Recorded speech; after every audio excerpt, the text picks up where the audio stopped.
जय श्री कृष्ण चैतन्य प्रभु नित्यानंद श्री अद्वैत गदाधर शिवासादि गौरभक्तवृंद। हरे कृष्ण कृष्ण कृष्ण हरे हरे हरे राम राम राम हरे हरे। द्वंद्व प्रविश्यवादिमां प्रसिद्धां संजीव सत्य सदा शरणं प्राणां नमो भगवते पुरुषाय।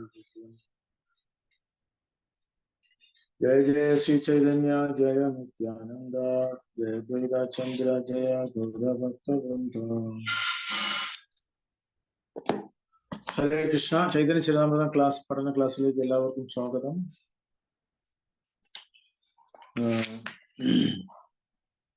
തികച്ചും അപ്രതീക്ഷിതമായിരുന്നു, അപ്പൊ അതുകൊണ്ട് അധികം വായിക്കാൻ പറ്റിയില്ല. ഇപ്പൊ ചൈതന്യ ചരിതാമൃതം നമ്മള് ചൈതന്യ 3-ാം അധ്യായം ആദ്യ ഭാഗം 21 ആണ് എന്നോട് പറഞ്ഞിരുന്നത്.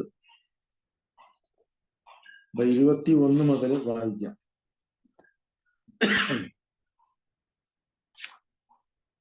അപ്പൊ അതിനു മുമ്പ് ഈ തുടർന്നുള്ള ശ്ലോകങ്ങളില്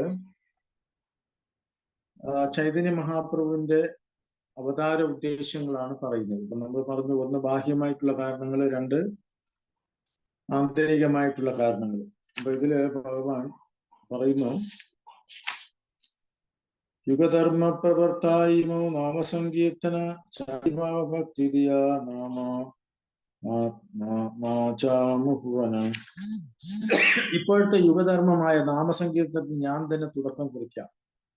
4 വിധ ഭക്തി സ്വഭാവങ്ങൾ നൽകിക്കൊണ്ട് ഞാൻ ലോകത്തെ ഭക്തി ഹർഷത്തിൽ നിർത്തിയിരിക്കാം. ഇതാണ് ഇന്നത്തെ കാരണം. കേൾക്കാമോ? കേൾക്കാം പ്രഭു.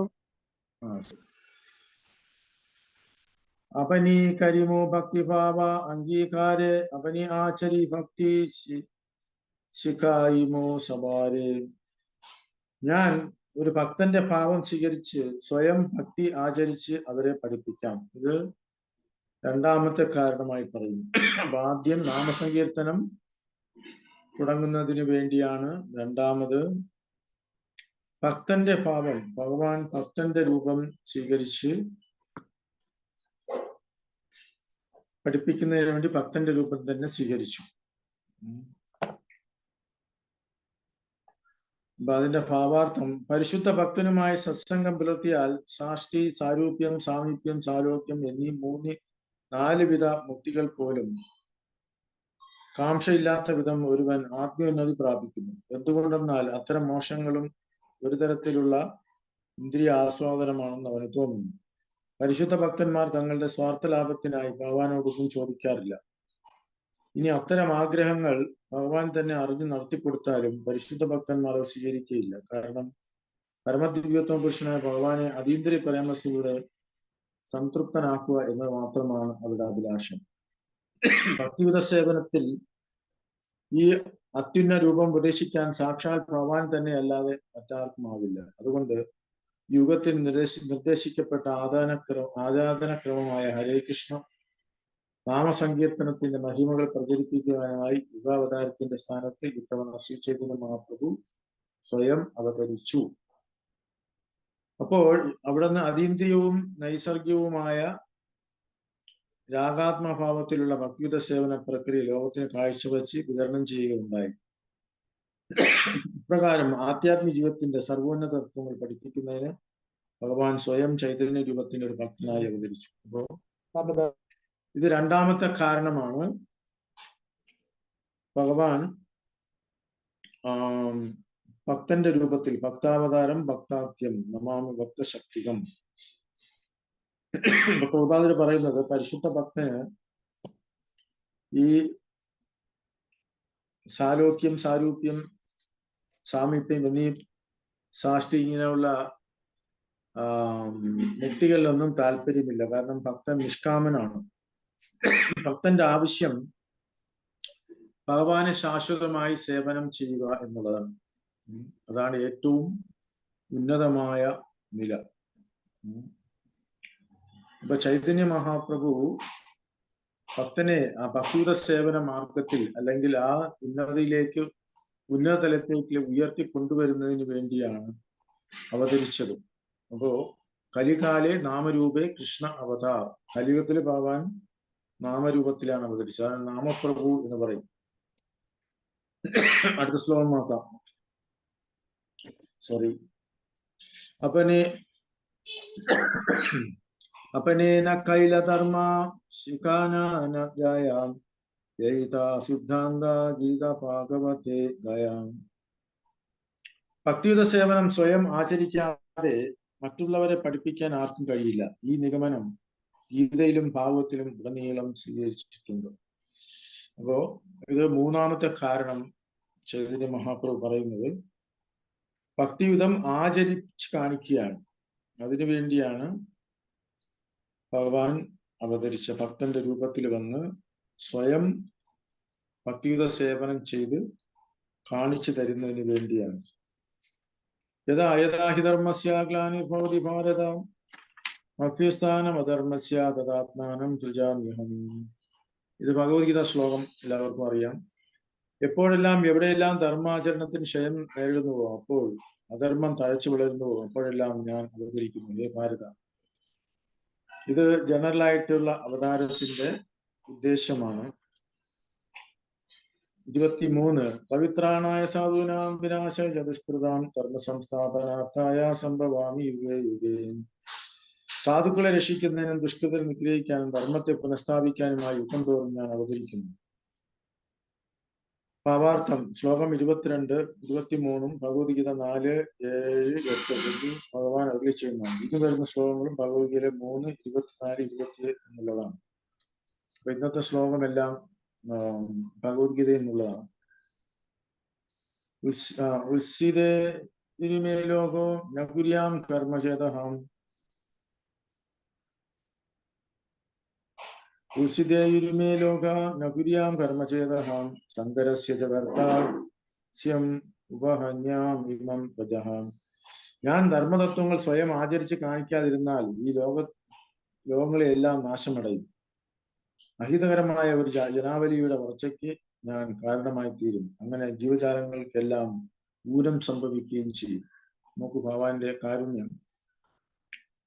25 യത് യത് ആചരതി ശ്രേഷ്ഠ തത്തേ വേദരോ ജനഃ സയത് പ്രധാനം കുരുതേ ലോകസ്ഥനുവർത്തതേ. ശ്രേഷ്ഠനായ വ്യക്തി എന്തു തന്നെ ചെയ്താലും സാധാരണ ജനങ്ങൾ അദ്ദേഹത്തെ അനുകരിക്കുന്നു. തന്റെ മാതൃകരമായ പ്രവൃത്തികൾ അദ്ദേഹം സ്വീകരിക്കുന്ന മാനദണ്ഡങ്ങളെ ലോകമൊട്ടാകെ പിന്തുടരുന്നു. അടുത്ത 26 യുഗധർമ്മ പ്രവർത്തന ഭയ അംശഹൈതേ അമാവിന അന്യേ നാരേ വ്രജപ്രേമ വിദേ.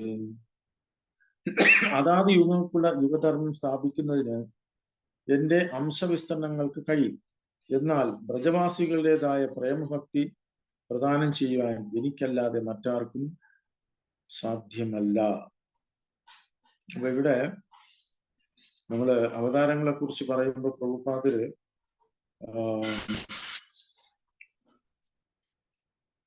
6 അവതാരങ്ങളെ കുറിച്ച് പറയുന്നുണ്ട്. അതായത് പുരുഷാവതാരം, ലീലാവതാരം, ഗുണാവതാരം, മന്വന്തരാവതാരം, യുഗാവതാരം, സത്യവൈഷ്കാരം, പുരുഷാവതാരം. ഇതിന്റെ ഭാവാർത്ഥം തന്നെ പറയുന്നുണ്ട് ഭാഗവത്തില്, ഭഗവത്ഗീതയില്.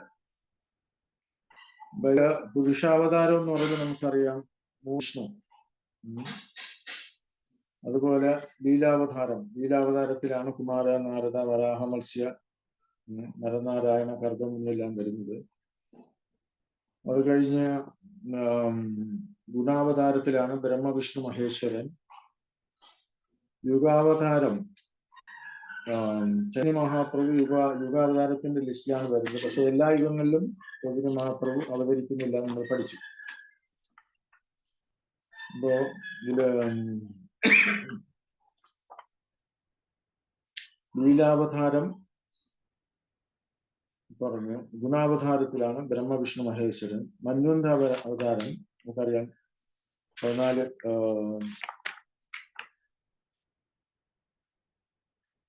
മനുക്കളെ കുറിച്ച് നമ്മൾ പറഞ്ഞു.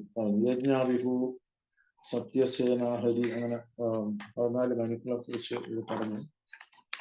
അത് കഴിഞ്ഞാല് പിന്നെ യുഗാവതാരം.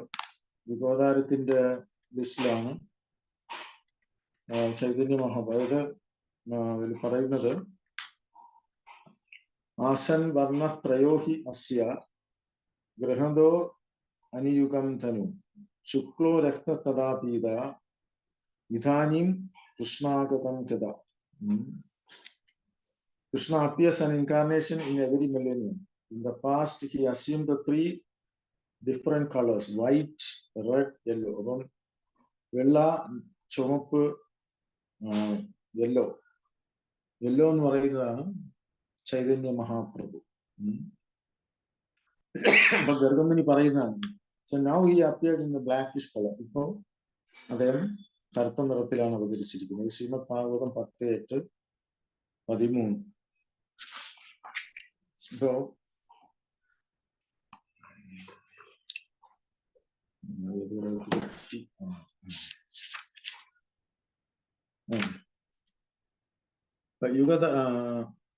അതാത് യുഗങ്ങളിൽ ഉള്ള യുഗധർമ്മം സ്ഥാപിക്കുന്നതിന് എന്റെ അംശാവതാര വിസ്തരണങ്ങൾക്ക് കഴിയും.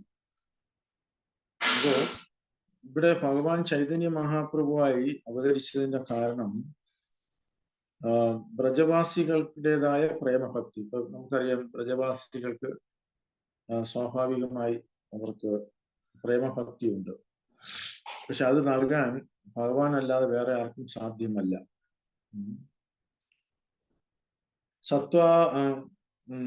സത്വാവതാര പങ്കജനാഭസ്യ സർവതോ ഭദ്ര കൃഷ്ണാകന്യകോവാലതാസു അവിപ്രേമാദോ ഭവതി.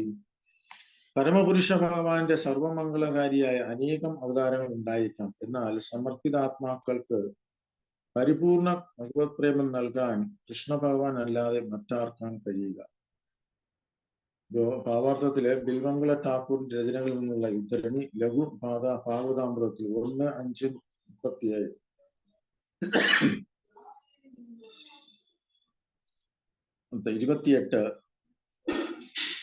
തഹാദേ അപന ഭക്തഗണാഹരി സംഘേ പൃഥ്വിദേ അവതാരി കരിമുനാനരംഗേ. അതുകൊണ്ട് എന്റെ ഭക്തഗണങ്ങൾക്കൊപ്പം ഭൂമിയിൽ അവതരിച്ച് വർണ്ണശബളമായ നാനാവിധ ലീലകൾ ഞാൻ ചെയ്യും. ഏതഭാവി കലികാലേ പ്രഥമസന്ധ്യയ അവതീർണ ഹൈലകൃഷ്ണ അപനീനതിയായ. അപ്രകാരം ചിന്തിച്ച് സാക്ഷാൽ ഭഗവാൻ ശ്രീകൃഷ്ണൻ യുഗാന്ത്യത്തിൽ നദിയിൽ പുനരാവതരണം കൊണ്ടു. ഭാവാർത്ഥം: പ്രഥമസന്ധ്യ ഒരു യുഗത്തിന്റെ ആരംഭമാകുന്നു. ജ്യോതിശാസ്ത്ര ഗണപ്രകാരം യുഗത്തിന്റെ കാലയളവ് 12 ഭാഗങ്ങളായി വിഭജിക്കപ്പെട്ടിരിക്കുന്നു. ഇത് നേരത്തെ ഡിസ്കസ് ചെയ്തതാണ്. ഈ 12 വിഭാഗങ്ങളിൽ ആദ്യത്തേത് പ്രഥമസന്ധ്യ എന്നറിയപ്പെടുന്നു. പ്രഥമസന്ധ്യയും ശേഷസന്ധ്യയും ഇനി യുഗങ്ങളിലെ അന്ത്യഭാഗം. ഈ 2 യുഗങ്ങളുടെ സന്ധ്യയ്ക്ക് രൂപം നൽകുന്നു. സൂര്യസിദ്ധാന്ത പ്രകാരം കലിയുഗത്തിന്റെ പ്രഥമസന്ധ്യയ്ക്ക് 36,000 സൗരവർഷം തകർക്കുന്നുണ്ട്. ശ്രീ ചൈതന്യം പ്രത്യക്ഷനായത് കലിയുഗത്തിന്റെ 4586 സൗരവർഷങ്ങൾ കടന്നുപോയതിനു ശേഷമുള്ള സന്ധ്യയിലാണ്. അപ്പൊ ഇത്രയും പറഞ്ഞ് ഇവിടെ ഭഗവാൻ ഉപസംഹരിക്കുകയാണ്. കാരണം ഈ കാരണങ്ങളാണ്, ഇത് ബാഹ്യമായിട്ടുള്ള കാരണങ്ങളായിട്ടാണ് ഇവിടെ എടുത്ത് പറയുന്നത്. 30 ചൈതന്യ സിംഹേര നവദീപേവതാര സിംഹഗ്രീവ സിംഹസൂര്യ സിംഹേര പുംഖാര. അപ്രകാരം സിംഹതുല്യനായ ഭഗവാൻ ശ്രീ ചൈതന്യൻ നവദ്വീപിൽ അവതരിച്ചു. സിംഹത്തിന്റെ തോളുകളും ശക്തികളും സിംഹത്തിന്റെ ഗർജനവും ഉണ്ടായിരുന്നു അവിടെ. ശേയി സിംഹ വസുദ്വീപേര ഹൃദയകന്ധേര കൽമഷ ധീരതാനാശേ യാൻഹാര ഹുങ്കാരേ. ആ സിംഹം ജീവരാശികളുടെ ഹൃദയ ഗഹ്വരങ്ങളിൽ സ്ഥിതി ചെയ്യുമാറാകട്ടെ. അപ്രകാരം തന്റെ മറ്റൊലിക്കൊള്ളുന്ന ഗർജനത്താൽ ഗർജതുല്യമായ ദുർവൃത്തികളെ അകറ്റട്ടെ.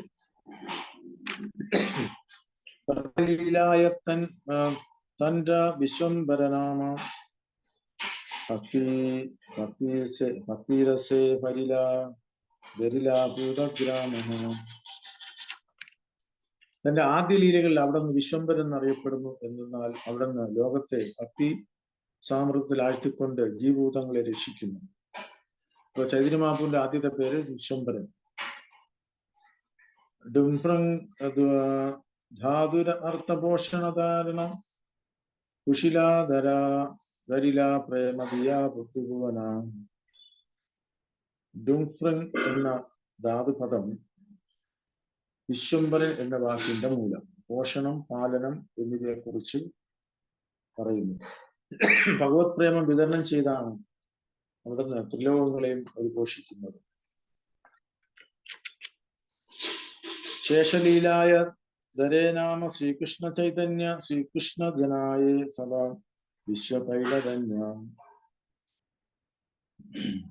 പിൽക്കാല ലീലകളിൽ അവിടുന്ന് ശ്രീ ചൈതന്യൻ എന്നറിയപ്പെടുന്നു. ഭഗവാൻ ശ്രീകൃഷ്ണന്റെ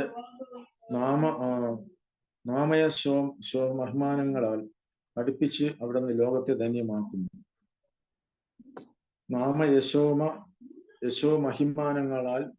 മഹിമാനങ്ങൾ പഠിപ്പിച്ച് അവിടുന്ന് ലോകത്തെ ധന്യമാക്കുന്നു. ഭാവാർത്ഥം: ശ്രീ ചൈതന്യൻ തന്റെ 24-ാമത്തെ വയസ്സ് വരെ മാത്രമേ ഗൃഹസ്ഥനായി തുടർന്നുള്ളൂ. അതിനുശേഷം സന്യാസം സ്വീകരിച്ച് അവിടുന്ന് 48-ാമത്തെ വയസ്സ് വരെ ഭൗതിക ലോകത്തിൽ തുടർന്നു. അതുകൊണ്ട് അവിടുത്തെ ശേഷലീല 24 വർഷം നീണ്ടുനിന്നു. ശ്രീ ചൈതന്യ പ്രഭുവിന് മുമ്പ് വരെ വൈഷ്ണവ സമ്പ്രദായത്തിൽ ആരും സന്യാസം സ്വീകരിച്ചില്ലെന്ന് വൈഷ്ണവരെന്ന് വിളിക്കപ്പെടുന്ന ചിലർ പറയുന്നു. ഇത് ബുദ്ധിപൂർവമായ ഒരു പ്രസ്താവമല്ല. ശ്രീ ചൈതന്യ മഹാപ്രഭു ശങ്കര വിഭാഗത്തിൽപ്പെട്ട കേശവ ഭാരതിയിൽ നിന്നാണ് സന്യാസം സ്വീകരിച്ചത്. അപ്പൊ ചൈതന്യ മഹാപ്രഭു സന്യാസം സ്വീകരിച്ചത് കേശവ ഭാരതിയിൽ നിന്നാണ്. ശങ്കര സമ്പ്രദായമാണ്. ശങ്കര സമ്പ്രദായത്തിൽ സന്യാസിമാർക്ക് 10 ശീർഷനാമങ്ങൾ മാത്രമേ അംഗീകരിച്ചിട്ടുള്ളൂ. ശ്രീപാദ ശങ്കരാചാര്യ ആഗമനത്തിന് വളരെ മുമ്പ് തന്നെ വിഷ്ണുസ്വാമി സമ്പ്രദായത്തിൽ വൈഷ്ണവ രീതിയിലുള്ള സന്യാസക്രമം നിലനിന്നിരുന്നു. വിഷ്ണുസ്വാമിയുടെ വൈഷ്ണവ സമ്പ്രദായത്തിൽ 10 വ്യത്യസ്ത രീതിയിലുള്ള സന്യാസ നാമങ്ങളും ത്രിദണ്ഡ് സ്വീകരിക്കുന്ന സന്യാസിമാർക്ക് 108 വ്യത്യസ്ത നാമങ്ങളും ഉണ്ടായിരുന്നു. ഇത് വൈദിക നിയമങ്ങളാൽ അംഗീകൃതമായിരുന്നു. അതുകൊണ്ട് ശങ്കരാചാര്യരുടെ ആവിർഭാവത്തിന് മുമ്പ് തന്നെ വൈഷ്ണവ സന്യാസം നിലനിന്നിരുന്നു. എന്നാൽ വൈഷ്ണവ സന്യാസത്തെ കുറിച്ച് ഒന്നും അറിയാത്തവർ വൈഷ്ണവ സമ്പ്രദായത്തിൽ സന്യാസമില്ലെന്ന് അനാവശ്യമായി പറയുന്നു. ചൈതന്യ മഹാപ്രഭുവിന്റെ കാലത്ത് ശങ്കരാചാര്യരുടെ സ്വാധീനം സമൂഹത്തിൽ വളരെ ശക്തമായിരുന്നു. ശങ്കരാചാര്യരുടെ പരമ്പരയിലൂടെ മാത്രമേ സന്യാസം സ്വീകരിക്കാൻ കഴിയൂ എന്ന് അന്നത്തെ ജനങ്ങൾ ധരിച്ചിരുന്നു. ശ്രീ ചൈതന്യൻ ഒരു ഗൃഹസ്ഥൻ എന്ന നിലയിൽ തന്റെ ദൗത്യ പ്രവർത്തനങ്ങൾ നടത്താൻ കഴിയുമായിരുന്നു. പക്ഷേ ഗൃഹസ്ഥ ജീവിതം തന്റെ ദൗത്യ ദൗർലഭ്യത്തിന് പ്രതിബന്ധമാകുന്നതായി അവിടുന്ന് കണ്ടു. അതുകൊണ്ട് അവിടുന്ന് സന്യാസം സ്വീകരിക്കാൻ തീരുമാനിച്ചു. വൈഷ്ണവ സമ്പ്രദായത്തിലും സന്യാസം അനുവദിച്ചിരുന്നെങ്കിലും അന്നത്തെ സാമൂഹിക കീഴ്വഴക്കങ്ങൾക്ക് കോട്ടം തട്ടാതിരിക്കാൻ ചൈതന്യ ഭഗവാൻ ശങ്കരാചാര്യയുടെ ശിഷ്യ പരമ്പരയുടെ ഒരു സന്യാസിയിൽ നിന്നും സന്യാസം സ്വീകരിച്ചതും ജനശ്രദ്ധ ആകർഷിച്ചു. അപ്പോ നമുക്കറിയാം, വൈഷ്ണവ സമ്പ്രദായം 4 വൈഷ്ണവ സമ്പ്രദായങ്ങളും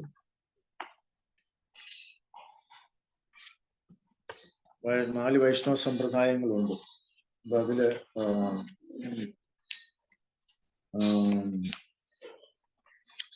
ജസ്റ്റ് ഒന്ന് ഓർമ്മിക്കുന്നതിന് വേണ്ടി പറയാം. 1 ബ്രഹ്മം സമ്പ്രദായ, 2 ലക്ഷ്മി സമ്പ്രദായം, 3 ശിവസമ്പ്രദായം, 4 കുമാര സമ്പ്രദായം. ഇനി 1 മായാവാദ സ്കൂൾ. അത് നമ്മൾ അംഗീകരിക്കുന്നില്ല. സ്മാർത്ഥ സമ്പ്രദായമാണ്. അതിന്റെ ആചാര്യനാണ് ശങ്കരാചാര്യൻ. അപ്പൊ അതാണ് അദ്ദേഹം എഴുതിയ കമന്ററിയാണ് ശങ്കര ഭാഷ്യ. അദ്വൈത സിദ്ധാന്തമാണ് ശങ്കരാചാര്യരുടെ തത്വം. അപ്പൊ ബ്രഹ്മമധ്വകൂടി സമ്പ്രദായത്തില് മധ്വാചാര്യയിൽ നിന്നുള്ള പരമ്പര, ബ്രഹ്മാവ്, നാരദൻ, അങ്ങനെ വരുന്ന പരമ്പരയിൽ മധ്വാചാര്യ നമ്മൾ പറയും ബ്രഹ്മമധ്വഗൗരി സമ്പ്രദായം. അപ്പൊ മധ്വാചാര്യർ പിന്നെ അതിനുശേഷം ആ പരമ്പരയിലാണ് ചൈതന്യ മഹാപ്രഭു വരുന്നത്. അപ്പോ മധ്വാചാര്യരുടെ കമന്ററി പൂർണ്ണപ്രജ്ഞ ഭാഷ്യ. അപ്പോ മധ്വാചാര്യ സമ്പ്രദായത്തില് ശുദ്ധ ദ്വൈതബാധ. അപ്പൊ ചൈതന്യ മഹാപ്രഭു വന്ന ശേഷം അചിന്ത്യഭേദ അഭേദ തത്വം, അതായത് എവരിത്തിങ് ഈസ് വൺ, അതേസമയം ഡിഫറൻറ്റ്, വ്യത്യസ്തവുമാണ് എന്നുള്ള അതാണ് തത്വം. രാമാനുചാര്യ സമ്പ്രദായ ലക്ഷ്മി സമ്പ്രദായത്തിലാണ് രാമാനുചാര്യർ വരുന്നത്. രാമാനുചാര്യരുടെ ഭാഷ്യമാണ് ശ്രീഭാഷ്യം. അത് വിശിഷ്ടാദ്വൈതം. ശിവസമ്പ്രദായം എടുത്താൽ വിഷ്ണുസ്വാമി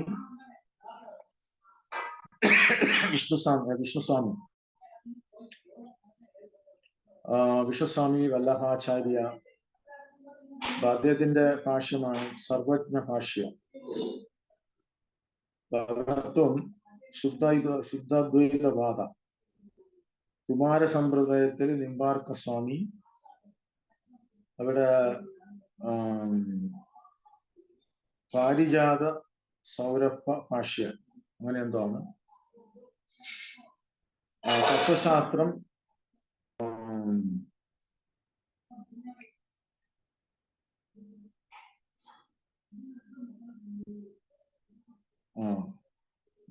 അദ്വൈതവാദ. മായാവത സ്കൂളിനെ കുറിച്ച് ഞാൻ പറയുന്നില്ല. അപ്പൊ ഇത് നമ്മൾ 4 സമ്പ്രദായമാണ്.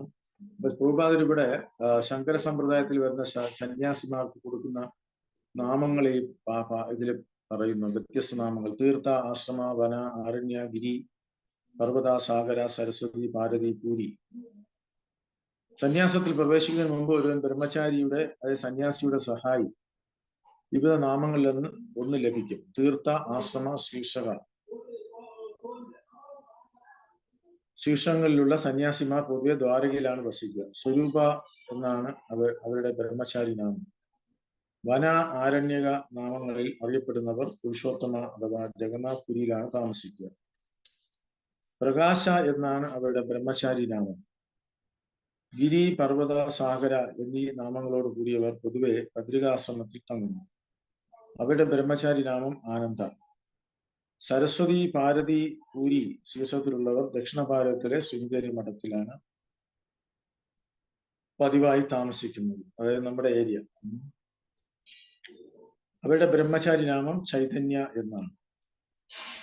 ശ്രീപാദ ശങ്കരാചാര്യ ഭാരതത്തിലെ 4 ഭാഗങ്ങളിൽ, അതായത് വടക്ക്, കിഴക്ക്, പടിഞ്ഞാറ് 4 മഠങ്ങൾ സ്ഥാപിക്കുകയും തന്റെ ശിഷ്യന്മാരിലായിരുന്ന 4 സന്യാസിമാരുടെ ചുമതല ഏൽപ്പിക്കുകയും ചെയ്തു. ഇപ്പോൾ 4 മുഖ്യ മഠങ്ങൾ കീഴിൽ 100 കണക്കിന് ശാഖാമഠങ്ങളുണ്ട്. അവർ തമ്മിൽ ഒരു ഔദ്യോഗിക സാമ്യമുണ്ടെങ്കിലും അവരുടെ ഇടപാടുകൾ ധാരാളം അഭിപ്രായ ഭിന്നതകളുണ്ട്.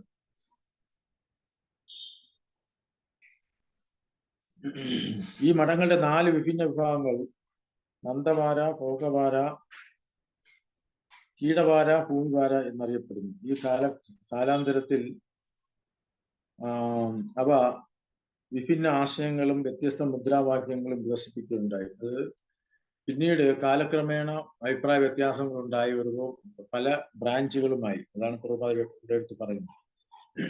ഗുരുശിഷ്യ പരമ്പര വ്യവസ്ഥ അനുസരിച്ച് ശങ്കര സമ്പ്രദായത്തിലെ സന്യാസത്തിൽ പ്രവേശിക്കാൻ ആഗ്രഹിക്കുന്ന ഒരാൾ നിർബന്ധമായും ആദ്യം ഒരു സന്യാസിയുടെ കീഴിൽ ബ്രഹ്മചാരിയായി പരിശീലനം നേടണം.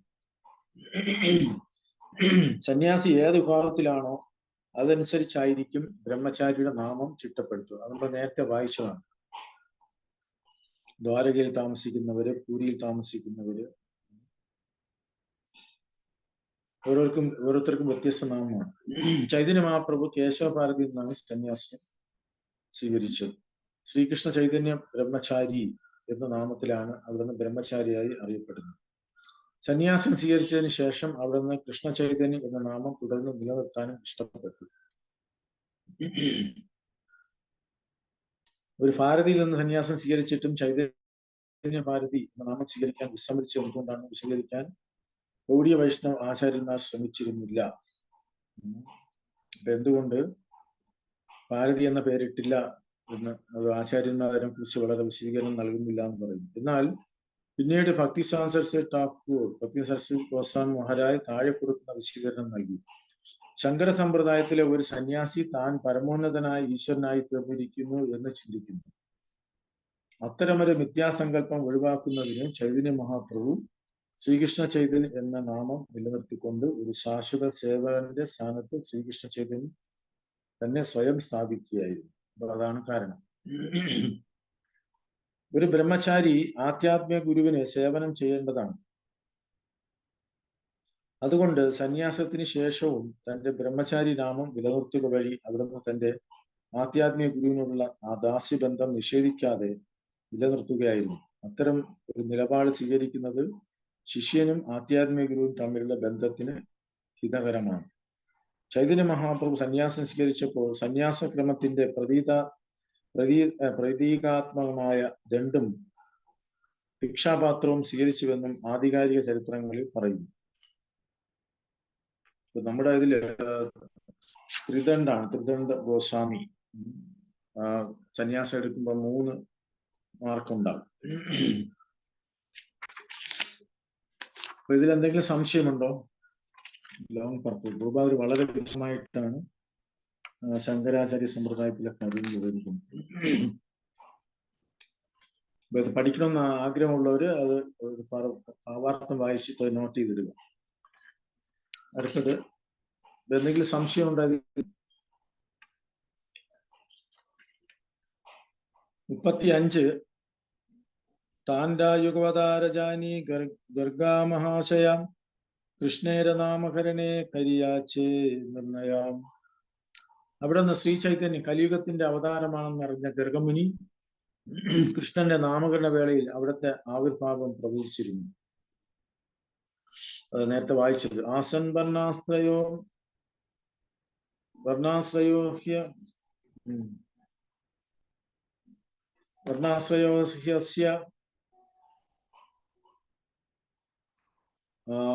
ഗൃഹണാദനുഗതം ധനു ശുക്ലോ രക്തതഥാ പീത ഇതാനീം കൃഷ്ണാദം ഗതഃ. അതായത് ഈ ബാലകന് മറ്റു യുഗങ്ങളിൽ വേറെയും 3 വർണ്ണങ്ങളുണ്ട്: വെളുപ്പ്, ചുവപ്പ്, മഞ്ഞ. ഇപ്പോൾ അവിടെ നിന്ന് അതീന്ദ്രിയമായ ശ്യാമവർണ്ണത്തിൽ പ്രത്യക്ഷപ്പെട്ടിരിക്കുന്നു. ശ്രീമദ് ഭാഗവതം 10:8-13 ശ്ലോകം. ശുക്ലരക്തതഥാപീത ഏതിനാദ്യുതി സത്യത്രേതാ കലി കാലേ ധാരണേ ശ്രീപതി. വെളുപ്പ്, ചുവപ്പ്, മഞ്ഞ എന്നീ 3 ശാരീരിക വർണ്ണങ്ങളാണ് ലക്ഷ്മിപതിയായ ഭഗവാൻ സത്യ, ത്രേത, കലിയുഗങ്ങളിൽ യഥാക്രമം കൈക്കൊള്ളുന്നത്. ഇതാനിം ദാപരേ തിൻഹോ ഹൈലകൃഷ്ണവർണ്ണ യൈ സഭ ശാസ്ത്രാഗമന പുരാണേരമർമ്മ. ഇപ്പോൾ ദ്വാപരയുഗത്തിൽ ഭഗവാൻ ശ്യാമവർണ്ണത്തിൽ അവതാരം കൊണ്ടിരിക്കുന്നു. പുരാണങ്ങളുടെയും ഇതര ശാസ്ത്ര ആഗമങ്ങളുടെയും ഇത് തന്നെ സംബന്ധിച്ച് സാരാംശം ഇതാണ്. ദ്വാപരേ ഭഗവാൻ ശ്യാമ പീതവാസ നിജായുധ ശ്രീവത്സാവീർ അങ്കൈശ ലക്ഷണൈ ഉപലക്ഷിത. ദ്വാപരയുഗത്തിൽ ഭഗവാൻ ശ്യാമവർണ്ണത്തിൽ പ്രത്യക്ഷപ്പെടുന്നു. പീതാംബരങ്ങളും സ്വന്തം ആയുധങ്ങളും ധരിച്ച് അവിടുന്ന് കൗസ്തുഭരത്നത്താലും ശിവമുദ്രകളാലും അലങ്കൃതനാണ്. ഇവയാണ് അവിടുന്ന് കുറിച്ച് വിവരിക്കപ്പെട്ടുള്ള ലക്ഷണം. ശ്രീമദ് ഭാഗവതം 11:5-27 ശ്ലോകം ഭഗവാന്റെ വിവിധ യുഗങ്ങളിലെ വ്യത്യസ്ത സവിശേഷതകളെ കുറിച്ച് നവയോഗേന്ദ്രിമാരിൽ ഒരുവനായിരുന്ന കരാംഭാജമുനി നിമി മഹാരാജാവിന് വിശദീകരണം നൽകിയപ്പോൾ പറഞ്ഞതാണ്. കലിയുഗേ യുഗധർമ്മ നാമേര പ്രചാര പ്രതിലാഗി പീതവർണ്ണ ചൈതന്യാവതാര. ദിവ്യനാമ മഹിമ പ്രചാരണമാണ് കലിയുഗ ധർമ്മത്തിന്റെ യുഗധർമ്മം. ഈ ലക്ഷ്യത്തിന് വേണ്ടി മാത്രമാണ് ഭഗവാൻ പീതവർണ്ണത്തിൽ ശ്രീ ചൈതന്യ മഹാപ്രഭു അവതരിക്കുന്നത്. കലിയുഗത്തിൽ ഭഗവാന്റെ നാമസങ്കീർത്തനമാണ് ഏറ്റവും പ്രായോഗികമായ ധർമ്മം. ഈ യുഗത്തിൽ ചൈതന്യനാണ് അവതരിച്ചത്. ഭക്തിയോഗം യഥാർത്ഥത്തിൽ ദിവ്യനാമ കീർത്തനത്തിൽ നിന്നാണ് ആരംഭിക്കുന്നത് എന്ന് മധ്വാചാര്യർ മുണ്ടകോപനിഷത്ത് നൽകിയ വ്യാഖ്യാനത്തിൽ സ്ഥിരീകരിക്കുന്നു. അദ്ദേഹം നാരായണ സംഹിതയിൽ നിന്ന് താഴെ കൊടുത്തിട്ടുള്ള ശ്ലോകം ഉദ്ധരിക്കുന്നു. ദ്വാപരൈർ ജനൈ വിഷ്ണു പഞ്ചരാത്രൈതു കേവലേ കലൗതു നാമമാത്രേന പൂജ്യതേ ഭഗവാൻ ഹരി. കലൗതു നാമമാത്രേന പൂജ്യതേ ഭഗവാൻ ഹരി. ദ്വാപരയുഗത്തിൽ ജനങ്ങൾ നാരദ പഞ്ചരാത്രത്തിലെയും മറ്റു വിധികൾ പ്രകാരം മാത്രം വിഷ്ണുവിനെ ആരാധിക്കുന്നു. എന്നാൽ കലിയുഗത്തിലെ ജനങ്ങൾ ഭഗവാന്റെ ദിവ്യനാമങ്ങൾ കീർത്തനം ചെയ്യുക മാത്രം മതിയാകും. ഹരേ കൃഷ്ണ മഹാമന്ത്രം പല ഉപനിഷത്തുകളിലും പ്രത്യേകം നിർദ്ദേശിച്ചിരിക്കുന്നു. കലിസന്ധന ഉപനിഷത്തിൽ പറഞ്ഞിരിക്കുന്നു, ഹരേ കൃഷ്ണ കൃഷ്ണ കൃഷ്ണ ഹരേ ഹരേ, ഹരേ രാമ രാമ രാമ ഹരേ ഹരേ. വിദുഷോടക നാം കലികൽമശനാശനം മത്തപരതരോപായ സർവവിദേശി ദുഷ്യതേ. എല്ലാ വൈദിക സാഹിത്യങ്ങളെയും പരിശോധിച്ചാലും ഒരുവന് യുഗത്തിൽ ഹരേ കൃഷ്ണ ജപത്തേക്കാൾ ശ്രേഷ്ഠമായ ഒരു ധാർമ്മിക സമ്പ്രദായം കണ്ടെത്താൻ കഴിയുകയില്ല. അപ്പൊ ഇതായിരുന്നു ചൈതന്യ മഹാപ്രഭുവിന്റെ അവതാര ഉദ്ദേശ്യം. അപ്പൊ ഇതിന് എങ്ങനെ ഫർദർ എക്സ്പ്ലനേഷന്റെ ആവശ്യമില്ല, എല്ലാം പ്രഭുപാദ് വളരെ ക്ലിയർ ആയിട്ട് എഴുതിയിട്ടുണ്ട്. എന്തെങ്കിലും സംശയമുണ്ടെങ്കിൽ നമുക്ക് അതിനെ ഡിസ്കസ് ചെയ്യാം. ഈ ശ്ലോകം കൂടെ വായിക്കാം. സപ്തഹേമേ സമകാന്തി പ്രകാശണ്ട ശരീര നവമേഘാജിനി കണ്ഠധ്വനിയേ ഗംഭീര. അവിടുത്തെ വിശാലമായ തിരുമേനിയുടെ കാന്തി ഉരുകുന്ന സ്വർണത്തിന് സമാനമാണ് അവിടുത്തെ ഘന ഗംഭീര ശബ്ദം, ഇടിമുഴക്കത്തെയും കീഴടക്കുന്നു. ദൈർഘ്യവിസ്താരേയൈ അപനാരഹത ചാരിഹസ്താഹയ മഹാപുരുഷ വിഖ്യാത. സ്വന്തം മുഴങ്കയുടെ 4 ഇരട്ടി ഉയരവും വണ്ണമുള്ള ഒരുവൻ ഒരു മഹാപുരുഷനായി പ്രകീർത്തിക്കപ്പെടുന്നു. യോഗ്രത പരിമണ്ഡല ഹയാതൻഹനാമ ദൃഗ്രോധ പരിമണ്ഡല തനു ചൈതന്യ ഗുണധാമ. അത്തരത്തിലുള്ള ഒരു വ്യക്തി ദൃഗ്രോധ പരിമണ്ഡലം എന്ന് വിളിക്കുന്നു. സർവ സദ്ഗുണങ്ങളിലെയും മൂർത്തിഭാവമായ ശ്രീ ചൈതന്യ മഹാപ്രഭുവിന് ദൃഗ്രോധ പരിമണ്ഡല ശരീരമാണുള്ളത്. അപ്പോ ചൈതന്യ മഹാപ്രഭുവിന്റെ ശരീരവർണ്ണനയാണ് ഇനി പറയുന്നത്.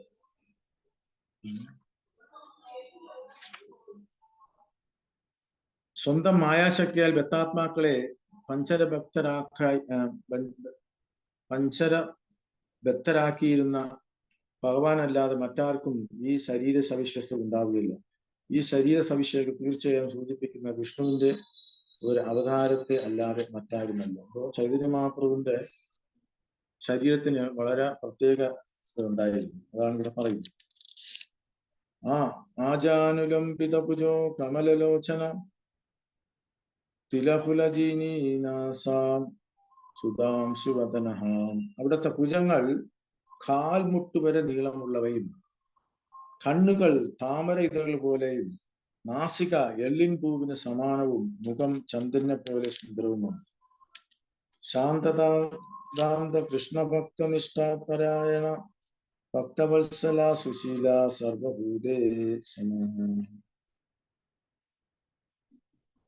അവിടുന്ന് ശാന്തനും ആത്മനിയന്ത്രണമുള്ളവനും കൃഷ്ണഭക്തി പരായണനും തന്റെ ഭക്തന്മാരോട് വാത്സല്യമുള്ളവനും സൗമ്യനും എല്ലാ ജീവികളോടും സമഭാവനയുള്ളവനുമാണ്.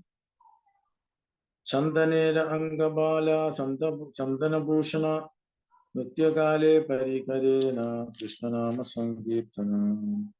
അവിടുന്ന് ചന്ദനം കൊണ്ടുള്ള കൈവളകളാലും തോൾവളകളാലും അലങ്കൃതനും ചന്ദനക്കുഴമ്പിനാൽ അഭിഷിക്തനുമാണ്. പ്രത്യേകിച്ചും ശ്രീകൃഷ്ണ സങ്കീർത്തനത്തിൽ നൃത്തം ചെയ്യുന്നതിന് അവിടുന്ന് അലങ്കാരങ്ങൾ അണിയുന്നത്.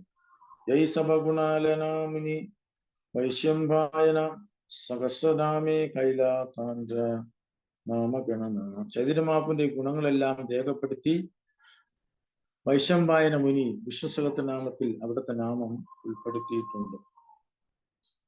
ലീല ചൈതന്യര ആദികാരശേഷ നാമവിശേഷ. ശ്രീ ചൈതന്യന്റെ ലീലകൾക്ക് 2 വിഭാഗങ്ങളുണ്ട്. ആദ്യകാല ലീലകൾ, പിൽക്കാല ലീലകൾ. അതായത് ആദ്യകാല ലീലകൾ ആലീല, പിൽക്കാല ലീലകൾ ശേഷലീല. ഈ 2 ലീലകളിലും ഓരോന്നിനും അവിടുത്തെ 4 നാമങ്ങളുണ്ട്. സുവർണവർണ്ണ ഹേമാങ്കോ വരാംഗ ചന്ദനാഗതി സന്യാസകൃശാന്തോ നിഷ്ഠശാന്തി പരായണ. അപ്പൊ ഇത് വിശ്വസഹസ്രനാമത്തിലെ ശ്ലോകമാണ്. അത് നമുക്ക് അടുത്ത ദിവസം വായിക്കാം. ചൈതന്യ മഹാപ്രഭുവിനെ കുറിച്ച് പ്രതിപാദിക്കും. ഇതിന് കൂടുതൽ ഇനി തെളിവ് എന്താണ് വേണ്ടത്? ചൈതന്യ മഹാപ്രഭു സാക്ഷാൽ കൃഷ്ണനാണ് എന്ന് സ്ഥാപിക്കുകയാണ് ഈ അധ്യായത്തിലൂടെ. അത് മാത്രമല്ല, അവതാരത്തിന്റെ ഉദ്ദേശ്യങ്ങളും പറയുകയാണ് ഈ അധ്യായത്തിലൂടെ. ചൈതന്യ മഹാപ്രഭുവിന്റെ ശരീര സവിശേഷതകളെ കുറിച്ചും വർണ്ണിക്കുന്നുണ്ട്. അപ്പോ ചൈതന്യ മഹാപ്രഭുവിന്റെ ഉദ്ദേശം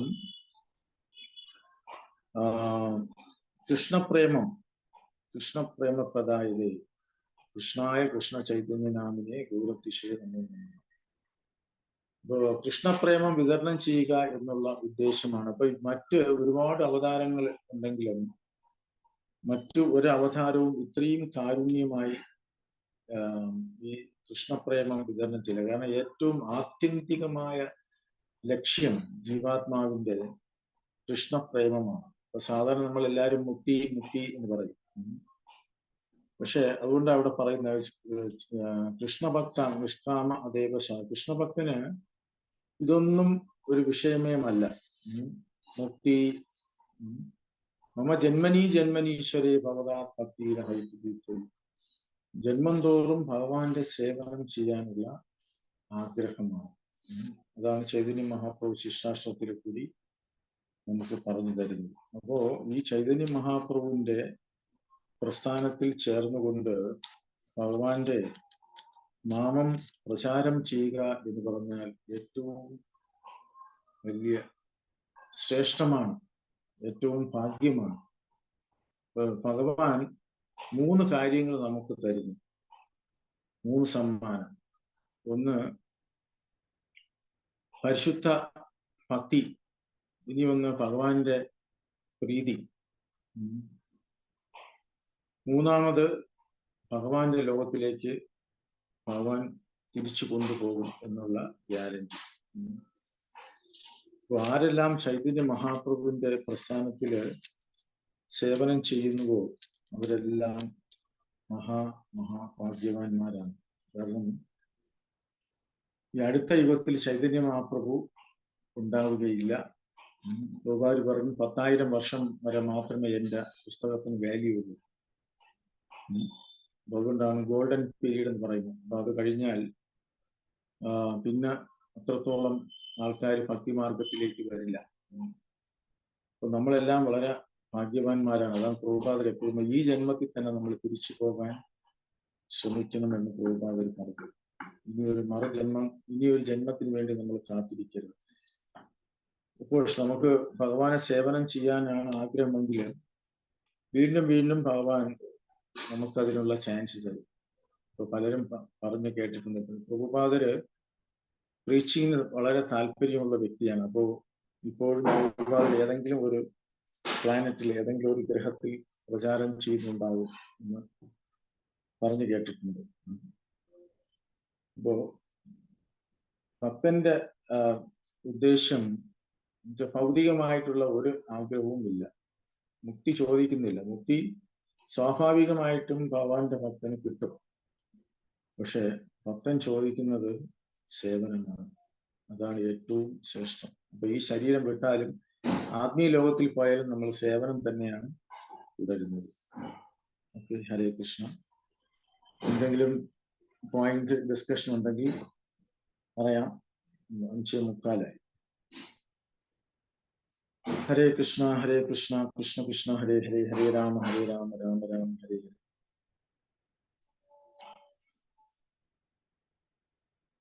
ആർക്കെങ്കിലും എന്തെങ്കിലും അഭിപ്രായം ഉണ്ടെങ്കിൽ പറയാം. എന്തെങ്കിലും പോയിന്റ് വിട്ടുപോയിട്ടുണ്ടെങ്കിൽ പറയാം.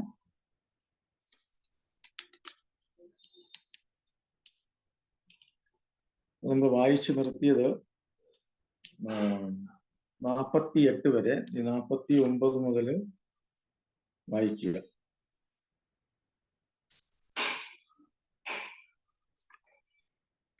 കലിയുഗധർമ്മം ഹരിനാമ സങ്കീർത്തനമാണെന്ന് വീണ്ടും വീണ്ടും ആവർത്തിച്ച് പറയുകയാണ്.